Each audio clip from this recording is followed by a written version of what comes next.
കോൺഗ്രസ് പ്രവർത്തക സമിതി യോഗം ഡൽഹിയിൽ പുരോഗമിക്കുന്നു. തൊഴിലുറപ്പ് പദ്ധതിയിൽ കേന്ദ്ര സർക്കാരിനെതിരായ സമരപരിപാടികൾ യോഗം ആസൂത്രണം ചെയ്യും. കർണാടകയിലെ മുഖ്യമന്ത്രി സ്ഥാനത്തിൽ അനിശ്ചിതത്വം നിലനിൽക്കെ ഇതേക്കുറിച്ചും യോഗം ചർച്ച ചെയ്തേക്കാം. കേരളത്തിലെ തദ്ദേശ തെരഞ്ഞെടുപ്പ് ഫലവും വിലയിരുത്തും. VBG റാംജി പദ്ധതിക്കെതിരായ സമരം ആസൂത്രണം ചെയ്യുക എന്നുള്ളതാണ് പ്രധാന അജണ്ട. യോഗം പുരോഗമിക്കുകയാണ്. അതേസമയം കർണാടക മുഖ്യമന്ത്രി വിഷയവും ചർച്ചയാകുമെന്നറിയുന്ന MG മിഥുൻ വിവരങ്ങളുമായി ചേരുന്നു. മിഥുൻ, യോഗം എങ്ങനെ പുരോഗമിക്കുന്നു?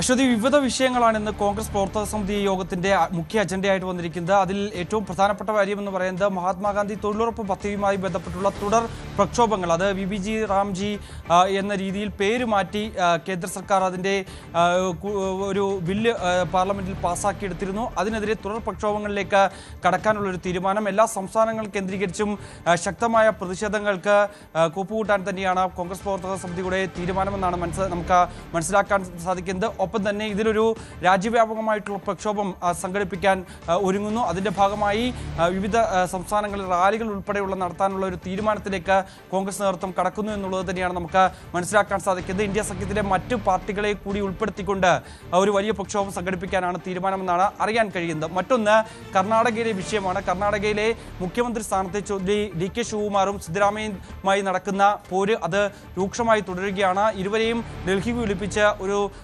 ഫോർമുല എന്ന രീതി അല്ലെങ്കിൽ ഒരു സമവായ ചർച്ചകളൊക്കെ ACCയുടെ ഭാഗത്തു നിന്നുണ്ടായിരുന്നു. ഒപ്പം തന്നെ ഇരുവരെയും പ്രഭാത ഭക്ഷണങ്ങൾക്കായി ഇരുവരും അങ്ങോട്ടും ഇങ്ങോട്ടും ക്ഷണിക്കണം. ഒപ്പം തന്നെ അത് സംസ്ഥാനത്തിനുള്ളിൽ തന്നെ പറഞ്ഞു തീർക്കണമെന്നുള്ള ഒരു നിർദ്ദേശം ACC മുന്നോട്ട് വെച്ചിരുന്നു. ഇതിൻ്റെ ഭാഗമായി നിരവധി ചർച്ചകളൊക്കെ നടക്കുകയും ചെയ്തിരുന്നു. പക്ഷേ അതൊന്നും തന്നെ ഫലവത്താകാതെ ഇപ്പോഴും ഈ ഒരു രണ്ടാം ടേമിൽ മുഖ്യമന്ത്രി സ്ഥാനം നൽകാമെന്നുള്ള ഒരു ഉറപ്പ് നേരത്തെ ACC നേതൃത്വം നൽകിയെന്നാണ് DK ശിവകുമാർ പക്ഷം പറയുന്നത്. അതനുസരിച്ച് ഈ ഒരു ആവശ്യമായി മുന്നോട്ട് പോകാൻ തന്നെയാണ് തീരുമാനം. മറ്റൊന്ന്, വരാൻ പോകുന്ന നിയമസഭാ തെരഞ്ഞെടുപ്പുകളുണ്ട്. അത് കേരളമടക്കമുള്ള സംസ്ഥാനങ്ങളിലെ ഈ സാഹചര്യം, ഒപ്പം തന്നെ തദ്ദേശ തെരഞ്ഞെടുപ്പിലുണ്ടായിട്ടുള്ള UDF-നുണ്ടായിട്ടുള്ള മേൽക്കൈ, ഇതെല്ലാം തന്നെ ഇന്നത്തെ യോഗത്തിൽ വിലയിരുത്തപ്പെടും. MG മിഥുനാണ് വിവരങ്ങൾ നൽകിയത്.